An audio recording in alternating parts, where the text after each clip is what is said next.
usted? Muy buenos días. ¿Qué tal?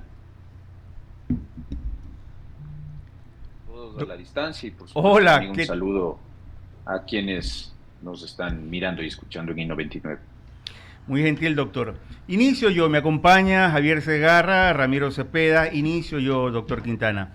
Y mi pregunta va encaminada a este tema de fe de erratas. No soy abogado, pero de lo que interpreto y lo que he leído, no se tratan más de que errores que luego fueron enmendados para redactar estos requisitos de calificación para elegir a la fiscal del Ecuador. Usted como un experto en este tema, doctor, ¿usted acepta este término fe de ratas? Obviamente, no es muy recurrente en el plano del ejercicio profesional, pero para elegir una fiscal, que es algo, caramba, tan neurálgico y medular en el sistema jurídico de un país, que hayan enmiendas o correcciones, rectificaciones, a mí en lo particular, doctor, me llama la atención. ¿Cuál es su criterio, por favor? Bueno, yo creo que esta es la suma de todos los errores posibles que ha podido cometer el Consejo de Participación Ciudadana en esta fase de la elaboración del reglamento para este concurso. Recuerde usted que el reglamento, y creo que lo conversamos también en alguna ocasión con ustedes cuando recién se aprueba este Ujú. reglamento, contenía algunos errores de bulto que debían ser enmendados, ¿no? Y el problema es que cuando se cuestionó, se criticó algunos aspectos del contenido de este reglamento, el Consejo de Participación Ciudadana trató de salir al paso para corregirlos. Pero ocurre que en medio de este proceso, de este intento de corrección, se vuelven a cometer errores, Exacto. pese a que ya este reglamento se había publicado en el registro oficial, me parece que el pasado 30 de, 30 de octubre. Y claro, se lo publica con algunos errores que yo le diría no son simplemente de forma. ¿Ya? Hay cosas que no se corrigieron, como por ejemplo las que tienen que ver con estas inhabilitaciones contenidas en el Ujú. artículo 22. ¿No es cierto? En eso el Consejo fue tosudo, fue necio y finalmente incluyó un gran catálogo de delitos que haría que abogados que patrocinaron esas causas no puedan participar en el concurso. Una norma por demás discriminatoria, más allá de lo popular que pudiese resultar decir, tal abogado que patrocinó sicariato, secuestro, extorsión, no tiene derecho a participar o a aspirar a ser fiscal general del Estado, cuando la Constitución además exige especialidad, preparación, dedicación, experiencia en el campo del derecho penal y los abogados litigantes en el Ujú. derecho penal pues asumen o van adquiriendo experiencia con los casos que patrocinan. O sea, hay unos que patrocinan delitos de cuello blanco, cohecho, concusión, peculado, enriquecimiento ilícito. A esos abogados no se los ha topado. Y hay otros que patrocinan secuestros, extorsiones, sicariatos, en fin. Otro punto de duda era qué pasaba con los defensores públicos, porque a los defensores públicos les toca patrocinar lo que la institución Todo. les asigne. Es decir, Exacto. ellos no pueden discriminar clientes como de algún modo sí podemos hacerlo los abogados en libre ejercicio, ¿no? Eso no se corrigió. Y lo que se intentó corregir se lo hizo mal, ¿no? Por ejemplo, se publicó el reglamento con un error que decía que no podían participar en el concurso aquellos abogados que no hayan recibido sentencia condenatoria ejecutoria. Entonces, claro, cuando uno vio esto en el registro oficial, decía, pero la idea de ser lo contrario, pues que si usted tiene una sentencia condenatoria ejecutoriada, usted está inhabilitado, ¿no? Y de ahí algunas otras cuestiones que tenían que ver con los porcentajes que se iban a asignar a las calificaciones, básicamente en lo que tiene que ver con méritos y con oposición. Parece que la sumatoria de todo no daba 100%, sino que al final daba 90%, les tocó corregir. Es decir, mire, esta fe de ratas, que es Ujú. una situación que se puede dar cuando eventualmente usted comete un lapsus calami, por ejemplo, ¿cierto? Y eso ha llevado a que por esos errores involuntarios, básicamente de redacción, mecanográficos, ¿no es cierto? Lo que llamamos a veces los famosos maquinazos, usted tenga que aclarar. Esa es una fe de ratas. Usted aclara que esta disposición, esta norma, esta sentencia que ha sido publicada, en la parte en que dice A, tendrá que decir B o lo que sea, Ujú. ¿cierto? Ujú. Pero aquí lo que vemos es básicamente un descuido grosero por parte del Consejo de Participación Ciudadana en lo que tiene que ver con la elaboración de un instrumento normativo que va a reglamentar uno de los concursos más importantes que tiene que llevar adelante este Consejo de Participación Ciudadana, que es el nombramiento del próximo fiscal general del Estado. Entonces, sí queda esa sensación de que si las cosas han empezado mal, pues difícilmente terminarán en un sentido contrario. Y esa es Desde, la apreciación que yo tengo. desde luego. Doctor, una más de mi parte para luego intervengan mis compañeros. Yo recordaba mucho a mis abuelos utilizaban esta frase de piensa mal y acertarás. Y se lo digo. Yo no entiendo cómo en un organismo como el Consejo de Control de Participación Ciudadana y Control Social, si yo no conozco en el tema legal o jurídico, tengo que buscar asesores y de los buenos, de los mejores. Pero en este tema, como le dije hace un momento, tan neurálgico y delicado como es el hecho de elegir a la próxima fiscal o fiscal de la nación, eh, hayan estos errores de forma y de fondo es lo que más me preocupa, o aquí hay, y me hago cargo y responsable de lo que digo, o aquí hay un desconocimiento, o aquí hay algo deliberado, porque a estas alturas los ecuatorianos no estamos pensando bien, definitivamente estamos pensando mal. ¿Cuál es su análisis, doctor?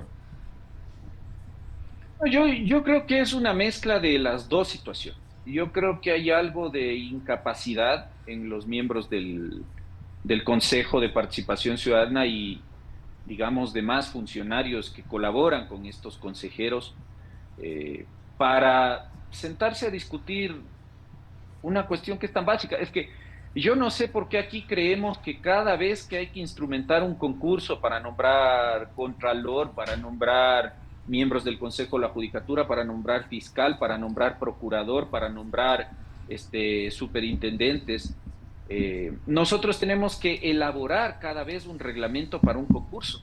Lo más sencillo, desde el punto de vista técnico, habría sido tomar de algún modo los reglamentos que ya se han elaborado para concursos anteriores y si correspondía de algún modo, pues corregir lo que amerite, actualizar lo que amerite, Ujú.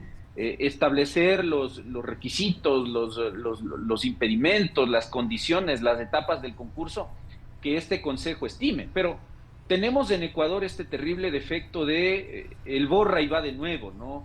Entonces, acá vengo yo y yo soy el que organiza el concurso y yo voy a establecer mi propio reglamento. Entonces, me parece que por ahí, primero sí, yo creo que hay una evidente incapacidad de esta gente de hacer su trabajo, porque a la larga lo único que se le pide a este Consejo de Participación Ciudadana es que haga bien los concursos y nombre bien, pero ni siquiera eso pueden hacer. Pero es que el concurso ni siquiera ha arrancado. Ujú. Ayer debían hacer la convocatoria para que se conformen las veedurías, para que inicie el concurso con la etapa de postulación, para luego ya conformar la Comisión Ciudadana de Selección, pero no fueron capaces ni de hacer eso. Entonces sí hay un poco de incapacidad, pero dentro de esto, lo segundo también me parece que se irá haciendo presente. Entonces, yo creo que dentro de esa incapacidad también hay cierto nivel de intención política, ¿no? De mezclar, de empañar un concurso que debería ser técnico y que debería estar encaminando en nombrar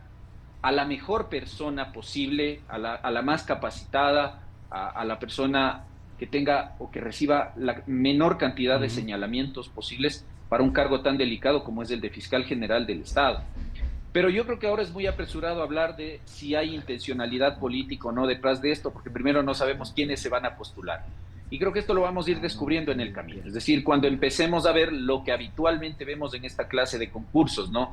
Las recalificaciones, las impugnaciones, los recursos, las acciones de protección, que a este le pusiste 20 y a mí me pusiste 10 en méritos cuando yo tengo este otro, estos títulos. Ahí veremos hacia dónde va a inclinarse la balanza de este Consejo de Participación Ciudadana. Es decir, si, como ya pasó en las épocas de Correa, los concursos solamente eran un mero sainete que Ujú. se hacían por mera formalidad constitucional y legal, cuando ya por anticipado sabíamos quién iba a ser nombrado contralor, fiscal, procurador, etcétera. Entonces, quiero confiar en que eso no va a ser así, pero pues las malas costumbres en esto se pegan y lamentablemente este Consejo de Participación Ciudadana no ha hecho las tareas bien como para hacernos pensar que las cosas se van a hacer de manera distinta. Correcto, doctor, escucho y me hizo recordar en esta última parte cuando dicen, no soy yo, pero habrán señales, nada más. Continúa Ramiro Cepeda. Ismael, ¿cómo te va? Ramiro Cepeda te saluda. Don Ramiro, buenos días. Para explicar lo que es una errata, podríamos decir si un texto de esto, de la Ley Orgánica de la Función Legislativa, dice rata en vez de errata. No sé si habría que corregir, pero eso se terminaría siendo una errata. Un poco para ser irónico en toda esta interpretación que nos conlleva a una torpeza jurídica. Y yo también quiero traer la historia.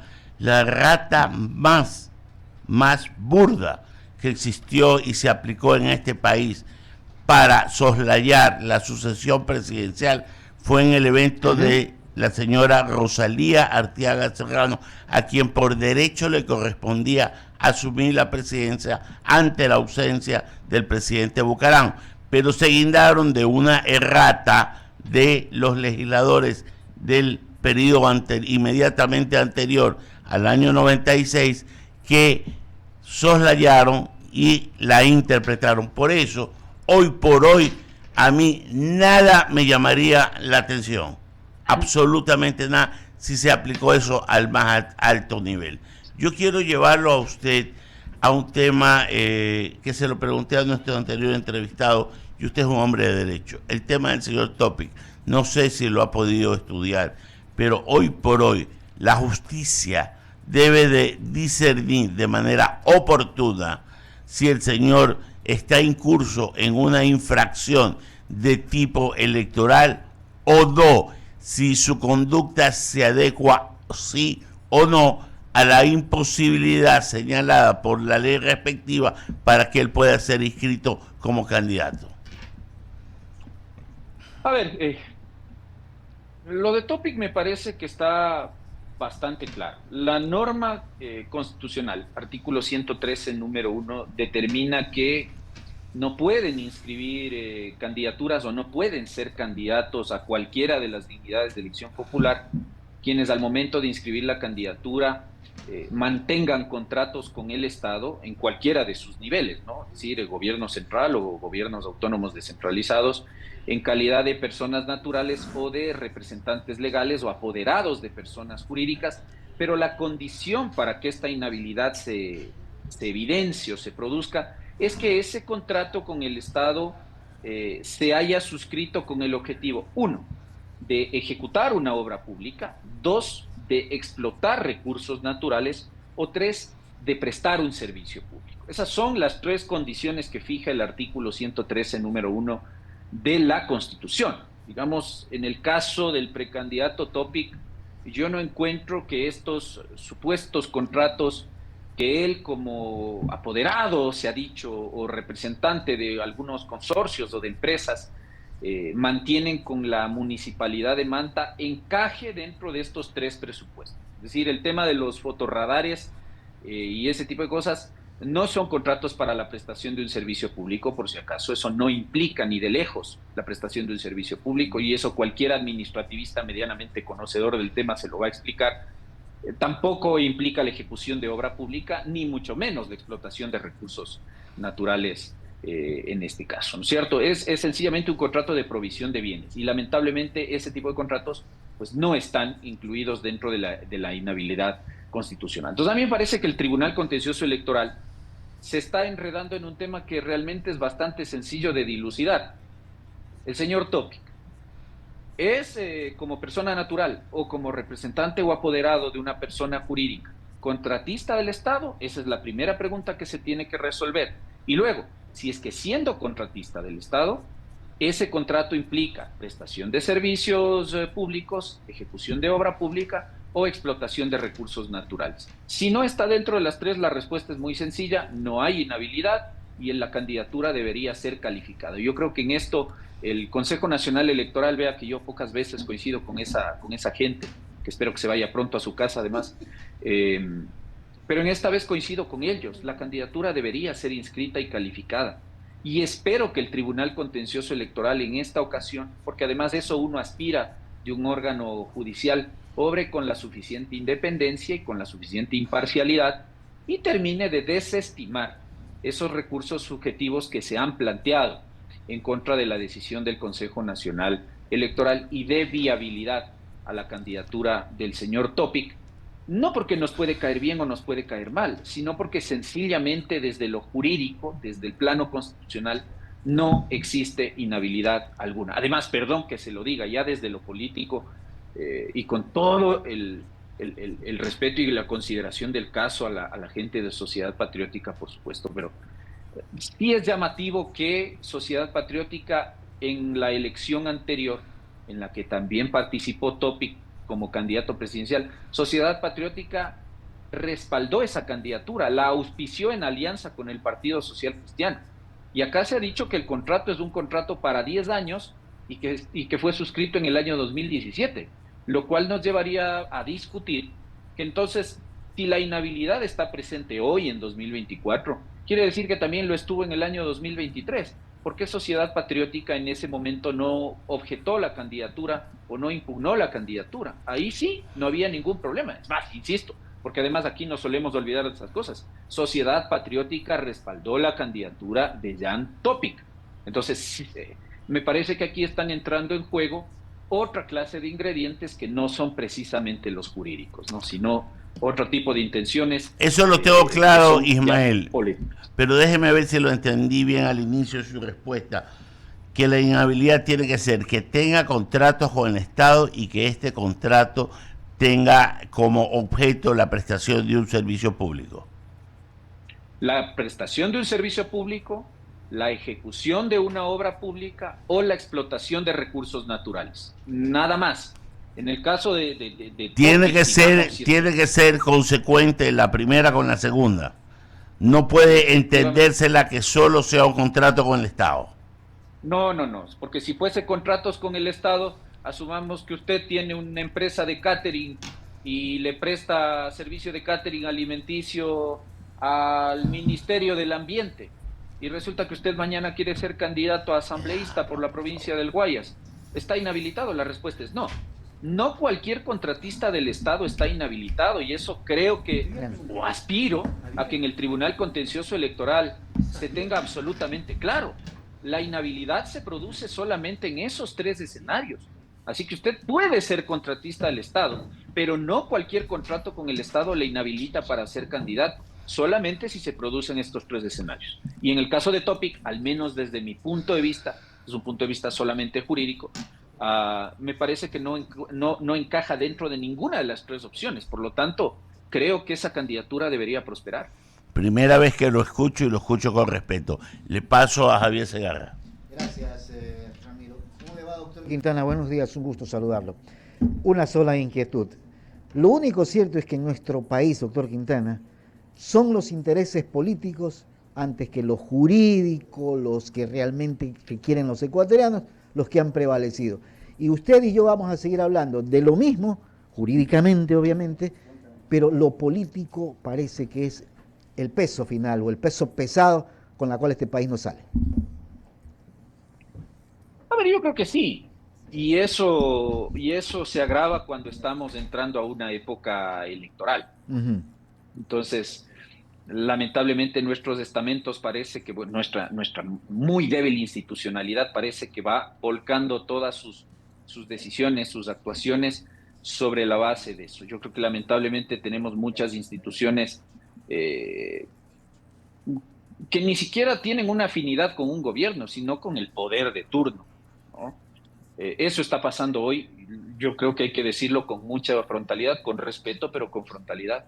En el caso del Tribunal Contencioso Electoral, es un organismo que está abiertamente politizado y por eso yo saludo la intención del presidente Noboa de decir, bueno, entremos a un debate serio sobre un proceso constituyente, porque el país no puede seguir en esto. Es decir, se entiende que el derecho, y el derecho constitucional mucho más, está establecido no solamente para un tema de garantizar derechos de los ciudadanos, ¿cierto?, sino también para limitar el ejercicio del poder, para regular la política. Pero resulta que en Ecuador las cosas pasan al revés. la política se antepone a las normas jurídicas. Y ahí entramos en estos conflictos. Y por eso usted bien dice, Javier, siempre estamos discutiendo lo mismo, nos quejamos, ¿no es cierto? ¿Por qué el CPCCS no puede hacer un buen concurso para fiscal? ¿Por qué no el Consejo de la Judicatura no logra destrabar el concurso para la Corte Nacional de Justicia? Problemas con los candidatos que han sido postulados para la renovación parcial de la Corte Constitucional, que es algo que, dicho sea de paso, veo que está pasando de agacha acá. Cuidado, cuidado, otra vez activistas políticos o ideológicos a un órgano que tiene por responsabilidad la salvaguarda de la Constitución más allá de las ideologías. Eso es un temita que a mí me parece que está pasando de gache. Vea ayer a una de las candidatas a la Corte Constitucional, y por eso lo que usted dice es cierto, la política sobre el derecho. Esta señora Porras, que ha sido propuesta por la Asamblea Nacional, por el correísmo, haciendo activismo político en contra de la fiscal general del Estado. Ayer nomás veía esos videos en Twitter o en X, ¿cierto? Cuando debería estar calladita estudiando para el concurso, ¿no? Entonces, ese tipo de cosas están mal. Y por eso, yo, lejos de lo que piensan algunos otros colegas incluso, yo sí creo que Ecuador debe entrar en un debate, pero en un debate en serio, sobre un proceso constituyente que nos permita sentarnos a discutir cuál es el sistema que nos calza.